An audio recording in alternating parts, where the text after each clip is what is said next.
looks like a lot of the clouds came in today. At least there's no rain anyways. And what did I read today? How about this one, where apparently they're testing out, I guess, drones with claws of sort. That's what you want to say. This one says, high-speed aerial grasping using a soft drone with onboard perception. It's kind of interesting, I guess, seeing the visuals of this. What would you think this is like? A spider, for example, just based on how the legs and stuff are. It says, contrary to the stunning feats observed in birds of prey, aerial manipulation and grasping with flying robots still lack versatility and agility. Conventional approaches using rigid manipulators require precise positioning and are subject to large reaction forces at grasp, which limit performance at high speeds. And I guess with that, they're trying to develop, I guess, this drone to be able to do stuff, for example, such as grasping into various objects, if that's what you want to say. Current quadcopter platforms can fly at high speeds, maneuver with great agility, and carry a wide range of payloads, but their ability to interact with the world remains limited. Most quad rotor platforms sense their environment for applications such as navigation, inspection, or videography. However, many tasks require interacting with the environment, and quad rotors built to accomplish such tasks must handle complicated, time-varying contact dynamics and have the ability to perceive task-relevant feature of the environment. And I guess that's where this comes in, as it says, a successful object grasp requires the drone to detect and estimate the object's pose, plan a feasible grasping trajectory, and track that trajectory while facing complicated contact dynamics and other external disturbances. It says, our system is designed to perform fully onboard perception using a RealSense D455 color and depth camera for object pose estimation and a RealSense T265 stereo fisheye camera after visual inertial odometry for drone state estimation. It almost makes it sound like it's kind of like they mentioned, a bird going after a prey, for example. It says, after estimating the targets and the drone's pose in the global frame, while some aerial grasping approaches based on the visual surveying avoid the need for an explicit world frame target estimate, we form a global estimate of the target's pose to remove the constraint that the target must always be visible in a camera's field of view, which is the restricting assumption, in particular right before grasping. And it goes on to say that gripper's finger positions are controlled along the trajectory using a finite element-based approach governed by an objective functions that balances target object visibility and grasp robustness. The object pose estimation and trajectory planning algorithms run on a Jetson Xavier NX. The low-level flight control runs on a Pixhawk microcontroller, and the visual inertial odometry pipeline runs on the RealSense T265 camera module. So it's kind of interesting. What kind of practical applications do you think this could be used for? Funny enough, just looking at the design, for some reason, the first thing that came on top of my head was some kind of lifeguard drone, for example, where it could potentially, I guess, pull somebody right out of the water if it has the strength to do so. Although with that said, a lot of people are trying to use drones for weapons during war and so forth, but how about this one in terms of burning down a forest area? This one says, Ukrainian drone burns a forest belt with termites. I think that's a typo too with the title. It's not termites, it's thermites, correct?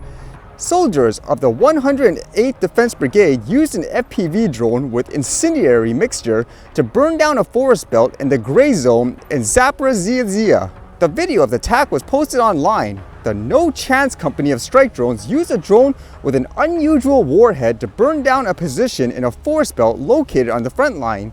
The large number of sparks and white smoke suggests that the warhead was filled with thermite, a mixture of metal powders, and produces high temperatures when burned. Most likely the operators used thermite, which consists of easily accessible components, powders of oxidized iron and aluminum. The combustion temperature of such ammunition can reach 2400 degrees Celsius, which is why it is used in industry to weld metal structures, including rails. This is enough to set fire not only to dry grass, but also to trees and other vegetation. The weight of the warhead used is unknown, but it could have been more than a few kilograms. This is possible given that the most powerful 13-inch FPV drones can carry up to 8 kilograms of payload over a distance of up to 5 kilometers. And it makes me think too, because usually with a lot of those forest fires around the world, some people say they are being done intentionally by certain people. Can you imagine people flying FPV drones and just lighting everything on fire? That would be chaos, correct? And then I read this, which was kind of interesting in terms of that topic of AI, let's just say replacing humans for various jobs. You would think robots are really good at analyzing a lot of, I guess, data. Well, this one here says research shows accountants are at odds with AI. New data from the cloud accounting software Free Agent shows accountants are at odds with AI despite 3/4 of accountants and bookkeepers agreeing that some accountancy and bookkeeping work will be automated in the next 5 years. The results show contention over how AI will impact accountants and bookkeepers' roles in the immediate future, with just under a half of the respondents believing that they will broadly be doing the same day-to-day tasks at work in 5 years, whereas 16% believe that almost all or most of their work will be automated in the next 5 years.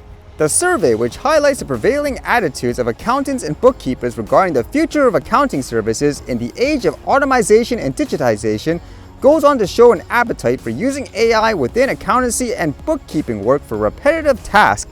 Although, with that said, it says despite the evident appetite for AI in monotonous tasks, only 3.8% of accountants and bookkeepers would let a robot deal with their clients, highlighting the importance of personal touch in the accounting bookkeeping profession. That's kind of an interesting perspective. So it's almost like saying it's good for analyzing and organizing raw data and facts, but when it comes to things like customer service and personal relationship, you still need like a human to do that, I guess, in a business environment.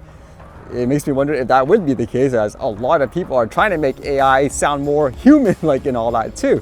But would you actually prefer to have, let's just say, a robot do all of your taxes, for example, or would you still prefer an actual human to do it?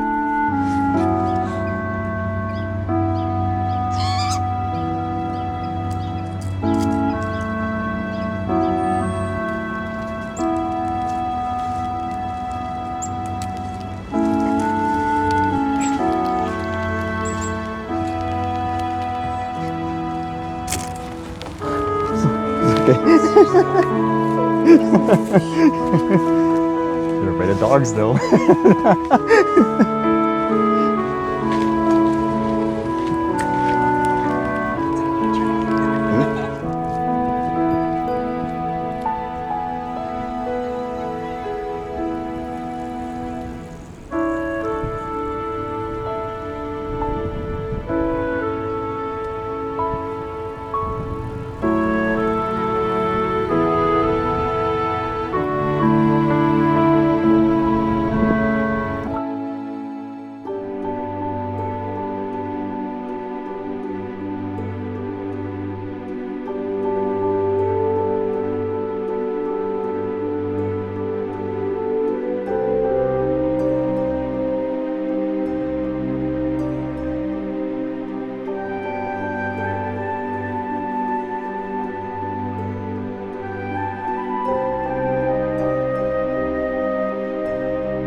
All right, see you guys later.